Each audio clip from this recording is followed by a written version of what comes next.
Hey guys, welcome back to my channel. Today I'm going to be doing a first impression on a new foundation that I just picked up at Ulta yesterday. And I'm very excited to try it because it is the Hope in a Jar Hydrating Foundation from Philosophy. And I have not really seen anything about this here on YouTube. I did look at a bunch of review sites and it had very good reviews. So I'm very excited to try it. It says light as air hydrating fluid makeup. Why you'll love it. Mimics skin tone and texture. Light reflecting pigments instantly smooth away imperfections. Natural looking coverage. Why your skin will love it. Provides a healthy look and glow. Smooths and refines the look of pores. Lightweight texture leaves skin feeling comfortable and hydrated. Okay, this is what the foundation looks like. It does come with a pump, which I love a good pump. It retailed for $39, which is somewhat pricey because I am not one who tries a lot of high-end foundations. This is probably like the third or fourth that I have tried. Before this, I was using the MAC Studio Finish. No, I wasn't. Before this, I was using the Studio Sculpt. As you can see, this is an NW25 and it's just too dark for me. So I was in the market to find something now that I have become pale. I picked mine up in shade 4, which is the second lightest shade in the collection. There's shade 3, that's the lightest, and then shade 4, clearly. So I'm going to try this. I'm just going to pump it onto the back of my hand. I'm going to do about 2 pumps and see how that goes. As you can see, it's pretty liquidy. It's running down my hand. I'm going to use my Real Techniques buffing brush.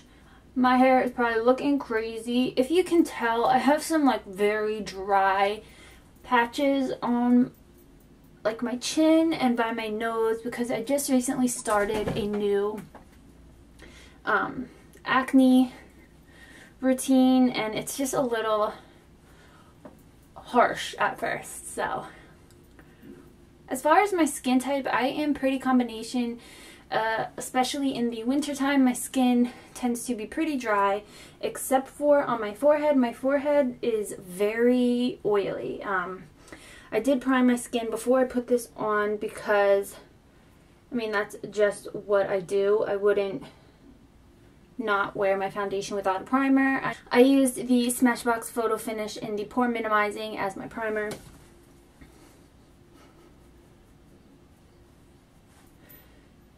Kind of forgot that I did my brows already and I was just going in as if I normally do. Let me get in closer here for you. So far I'm very much liking the finish of this foundation. As it says, is it's supposed to just kind of mimic your skin, and I do think it does. I don't think it's very heavy at all. It's very moisturizing. The coverage is a fairly light coverage, which is kind of what I've been leaning towards lately. I'm really trying to get my skin healthy enough that I don't need all that extra coverage. And then I'll just go in, you know, with a concealer where I need more. It blends very easily into the skin. That's another good thing about it. I'm just going to take about a half a pump. Not even a half a pump, just to kind of see how it builds on like problem areas.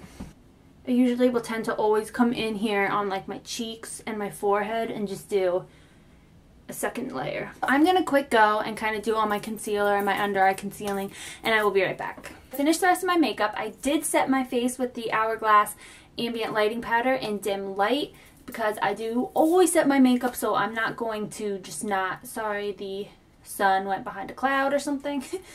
As I was saying, I do always set my face, so if I'm trying out a foundation, I'm going to try it out exactly how I would use it normally.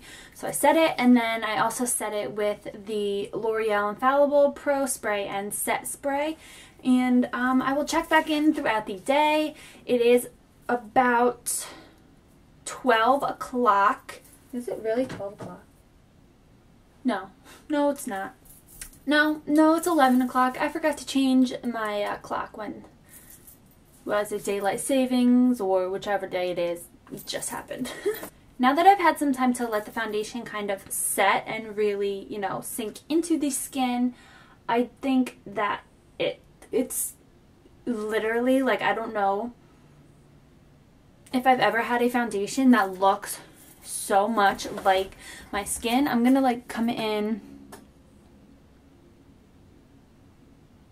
I mean, I'm not someone who buys high-end foundations all the time, so I mean, I don't know, but I think this is just blowing a lot of my foundations out of the water right now. As far as first application, how it's looking right now, I think it just looks flawless. I think the color match is perfect. So I'm thinking if I was MAC right now, I would be like N15 and 20, NW15 and W20.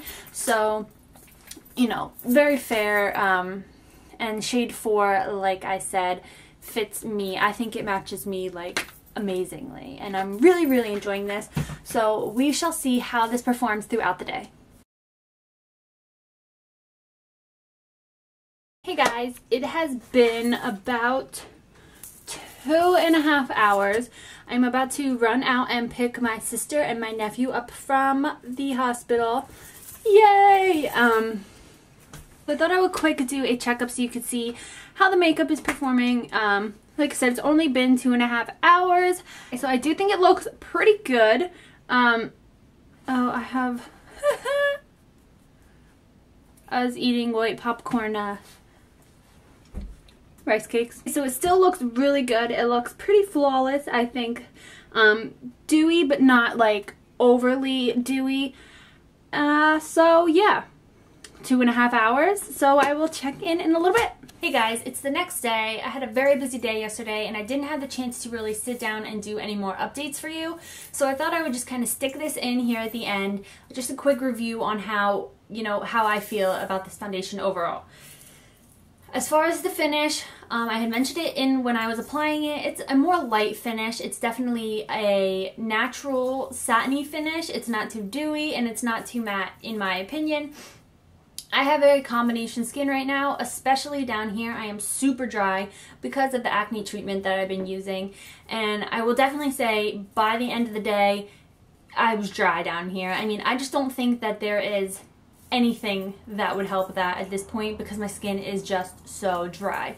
And then on the opposite end, my forehead is always super oily, and I have to say that I was not an oil slick on my forehead. I think that it really did control the oil up here. I mean, I was not matte, but I think that it stayed very, you know, that satiny finish the whole day. You know, I am used to touching up my makeup at least twice during the workday.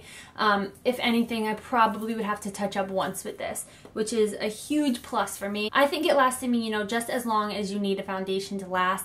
It isn't meant to be, you know, that stay all day, you know, flawless, full coverage foundation. You know, it's just meant to kind of wear on an everyday basis, and I think it is perfect for that.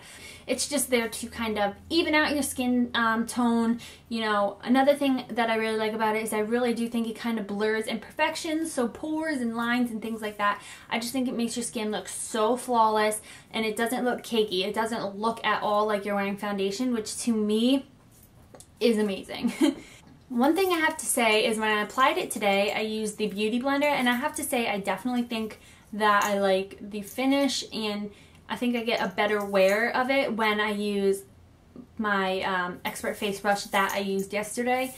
It's all trial and error with makeup really, because there's some foundations that just work so much better with the Beauty Blender and some work so much better with a brush, and you just kind of have to test it and see, you know, how these foundations perform on your skin. As for today, I've had this foundation on for about 7 hours now, and I definitely can still see my blush. I can definitely still see my bronzer.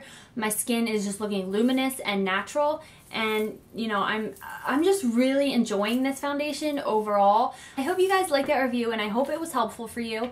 Please subscribe so you can be notified when I post new videos on my channel, and I will see you guys later.